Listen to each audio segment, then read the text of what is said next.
Hello, my name is Tegan Norman. I made this presentation about X-ray imaging in World War II in the field. All right, and where it all started, I wanted to touch on World War I a little bit because I found this research and it was very interesting to me.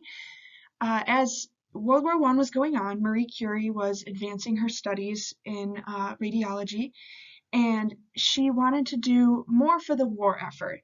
And at this time, there wasn't many X-ray machines on the field, which was inconvenient, and there were only machines in big city hospitals, so they weren't readily available for soldiers.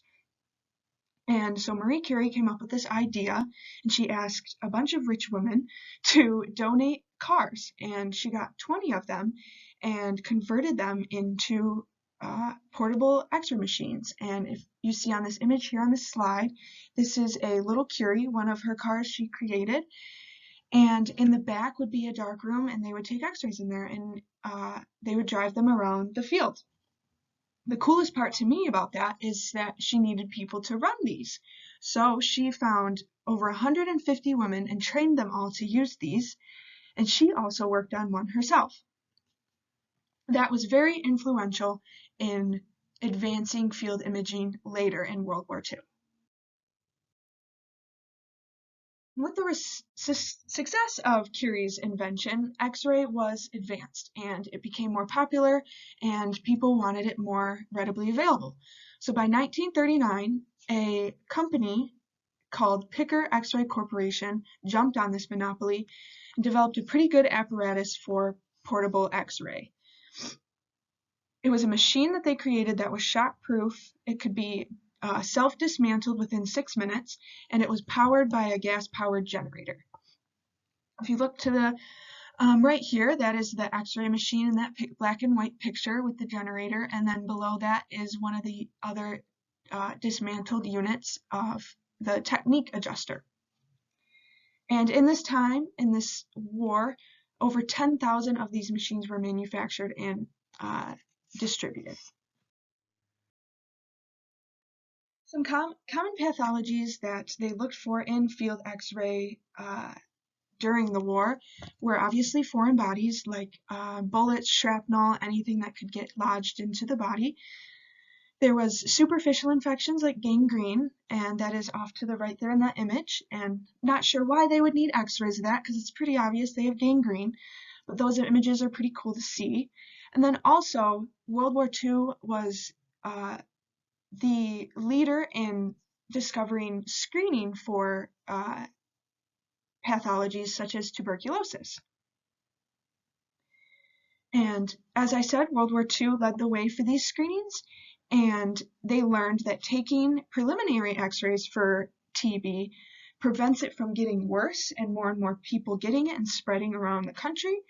And they discovered that screening before knowing that the person has TB helps to prevent it, and that led to over 10 million military personnel being screened, which also led to finally screening civilians and making it a routine hospital admission test to screen for TB and get a chest X-ray.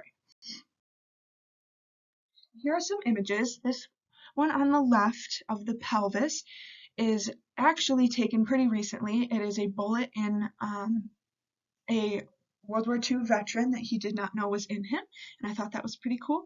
And then on the right is a skull X-ray of a bullet in the skull.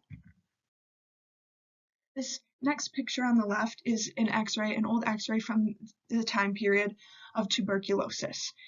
And to the right is actually what gangrene looks like on an X-ray.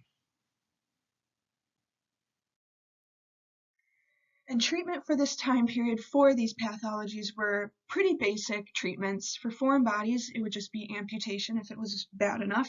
And if not, they would extract it and use antibacterial solutions such as sodium hypochlorite and boric acid. They could also do thermal cautery to cauterize the area. For gangrene, it's just the pathology is dead tissue, so they would just amputate that tissue off before it spreads due to the infection. And So TB was more prevalent in the earlier 1900s, but it was still a problem during World War II. Their main treatment was quarantine, so it was basically they'd build these massive hospitals for TB patients, and it was technically hospice because they didn't have treatment. And it wasn't until after World War II that they started creating drugs to treat it, such as streptomycin. But thanks to x-rays and the popularity of preventative screening, it was a turning point for treating it quicker and attacking it sooner. All right, and some of the equipment that was used is the Picker's tube, as I have stated before, and some of the equipment used with that is the processing unit, which you can see below, and that was used in hospitals, and it can also be taken apart to be portable for the field, and that was for processing the images. Then there's a storage bin, a dryer and loading bin combination. One side is for film storage, and the other is for the loaded cassettes. And the bottom is a film drying compartment, and it was dried with a fan and a heater.